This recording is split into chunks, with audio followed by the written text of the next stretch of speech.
আমার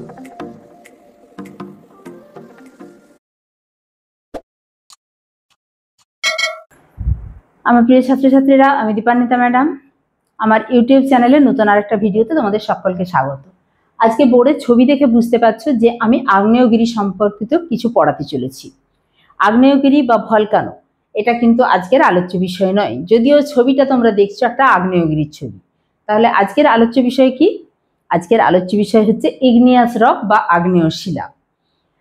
পৃথিবীর সৃষ্টির পর প্রথমেই আগ্নেয় শিলাটাই তৈরি হয়েছিল। তাই পৃথিবীতে যে 3 ধরনের শিলা আছে তার মধ্যে কিন্তু আগ্নেয় শিলা সবচেয়ে বেশি গুরুত্বপূর্ণ। দেখো, তোমরা যদি আমার চ্যানেলে যাও, এর আগের ক্লাসে শিলা কাকে বলে, খনিজ কাকে বলে, তাদের উদাহরণ, বৈশিষ্ট্য শুধু নয়, শিলা এবং খনিজের যে মূল বা বেসিক পার্থক্য সেইগুলো আলোচনা করে দেওয়া আছে।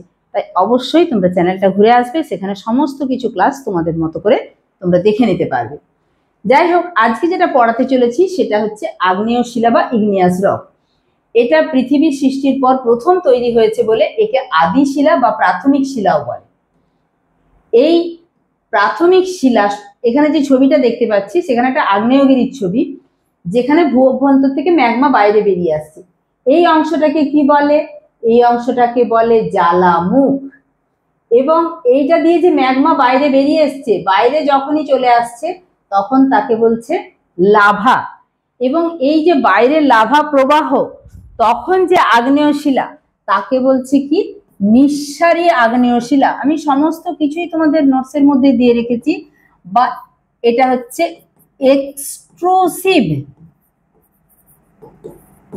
এবং এই ভূ অভ্যন্তর থেকে ম্যাগমা বাইরে বেরিয়ে আসার সময় ম্যাগমার কিছু অংশ ভূ অভ্যন্তরেই থেকে গেছে। দেখো এই অংশটা, এর মধ্যে যেটা ভূপৃষ্ঠের কাছাকাছি থেকে গেছে, এই যেটা পুরো অভ্যন্তরে থেকে গেছে সেটাকে বলছে উদ্ভেদী। এটা প্লাস এটা, সেটা হচ্ছে ইন্ট্রুসিভ, ভেতরে থেকে গেছে। তার মধ্যে এই যে বলছিলাম যেটা ভূপৃষ্ঠের কাছাকাছি সেটাকে বলছে উপপাতালিক।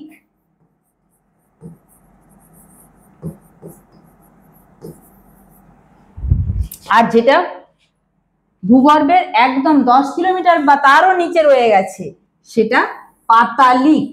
এখানে অবশ্যই আমি চাইবো যে তোমরা ইংলিশ টার্মগুলো জেনে নাও। পাতালিকের ইংরাজি হচ্ছে প্লুটোনিক, PLUTONIC, আর এটার ইংরাজি হচ্ছে হাইপাবিশাল, SSAL। তাহলে দেখো, আগ্নেয় শিলার শ্রেণী বিভাগ সম্পর্কে জেনে গেল। এবার আগ্নেয় শিলার যদি বৈশিষ্ট্য বলতে হয়, তাহলে আগ্নেয় শিলা অস্তরীভূত, অর্থাৎ স্তরে স্তরে গঠিত হয় না। আগ্নেয় শিলায় কোনো জীবাশ্ম দেখা যায় না। আগ্নেয় শিলা যথেষ্ট দৃঢ় এবং ক্ষয় প্রতিরোধী। আগ্নেয় শিলা বিভিন্ন খনিজের সমন্বয়ে গঠিত। ফলে আগ্নেয় শিলার অনেক রকম কিছু বৈশিষ্ট্য আছে। এবং সবশেষে আমরা ব্যবহার জানবো, যেটা তোমাদেরকে বলছিলাম যে আমি তোমাদেরকে সবসময় নোটসটা প্রোভাইড করে থাকি। এখানে দেখো যেই কথাগুলো বলছিলাম সেই কথাগুলোই আছে, দেখতে পাচ্ছ। ল্যাটিন শব্দ ইগনিস থেকে এই ইগনিয়াস রক কথাটি এসছে, যার অর্থ আগুন। ভূ অভ্যন্তরে গলিত ম্যাগমা অথবা ভূপৃষ্ঠের উপরিভাগের যে লাভা শীতল ও কঠিন হয়ে এই শিলা সৃষ্টি হয়েছে। এবং পৃথিবীর সৃষ্টির আদি লগ্নেই এই আগ্নেয় শিলার সৃষ্টি। তাহলে আগ্নেয় শিলা কিন্তু দুভাবে সৃষ্টি। এক হচ্ছে পৃথিবী যখন তার জন্মের পর থেকে, পৃথিবী একটা জ্বলন্ত গ্যাসের পিণ্ড ছিল, ধীরে ধীরে তাপ বিকিরণ করে শীতল ও কঠিন হওয়ার সময় প্রথম যে শিলা জমে তৈরি হয় বা প্রথম সে যে শিলা গঠন করে সেটাই হচ্ছে আগ্নেয় শিলা। তাহলে পৃথিবী উৎপত্তির পর পৃথিবী পৃষ্ঠের উপরে প্রথম যে শিলাটা সেটাই হচ্ছে আগ্নেয় শিলা। এর পরবর্তী ক্ষেত্রে আগ্নেয় শিলা কিভাবে তৈরি হয়েছে?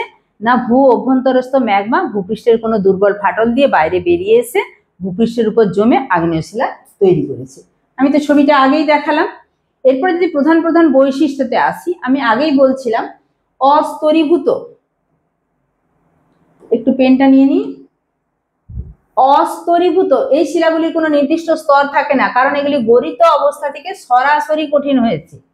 জীবাশ্মবিহীন, যেহেতু আগ্নেয় পদার্থ, এই অত্যধিক উষ্ণতার কারণে কোনো প্রাণী বা উদ্ভিদের থাকা সম্ভব নয়। ফলে প্রাণী বা উদ্ভিদের যে ছাপ বা জীবাশ্ম সেটাও পাওয়া সম্ভব নয়। পরের পয়েন্ট, কঠিন ও ঘন। এই শিলাগুলি খুব কঠিন এবং ঘন, সহজে ভঙ্গুর নয়, সহজে ভাঙা যায় না। স্ফটিক আকার, আগ্নেয় শিলাগুলি স্ফটিক আকার হয়, অর্থাৎ এদের মধ্যে খনিজ কণাগুলি স্ফটিক আকারে থাকে।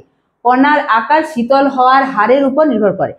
এই আগ্নেয় শিলা যখন ভূপৃষ্ঠের উপরে ঠান্ডা হচ্ছে তখন কি খুব দ্রুত শীতল হয়ে যাচ্ছে, তখন তার কণাগুলো সূক্ষ্ম সূক্ষ্ম। যেগুলো ভূ অভ্যন্তরে অর্থাৎ ইন্ট্রুসিভ বা যেটা আমরা বললাম উদ্বেদী আগ্নেয় শিলা, তার দানাগুলো কিন্তু তুলনামূলক বড়। আবার যদি দেখি পাতালিক এবং উপপাতালিক, তার মধ্যে পাতালিকের দানা কিন্তু আরো বড়, তুলনামূলক উপপাতালিকের দানা তার চেয়ে কিছুটা ছোট। আর নিঃসারীর দানা যেটা বাইরে বেরিয়ে আসছে সেটার দানা সবচেয়ে ছোট। তাহলে ক্লিয়ার হয়ে গেল। যৌগিক গঠন, এই শিলাগুলি বিভিন্ন খনিজ পদার্থের সমন্বয়ে গঠিত হয়, যেমন কোয়ার্টজ, ফেলসপার, অলিভিন, পাইরক্সিন। ক্ষয় প্রতিরোধী, আগ্নেয় শিলাগুলি ক্ষয় প্রতিরোধী, আগেই বললাম, তাই এদের ভাঙতে সময় লাগে।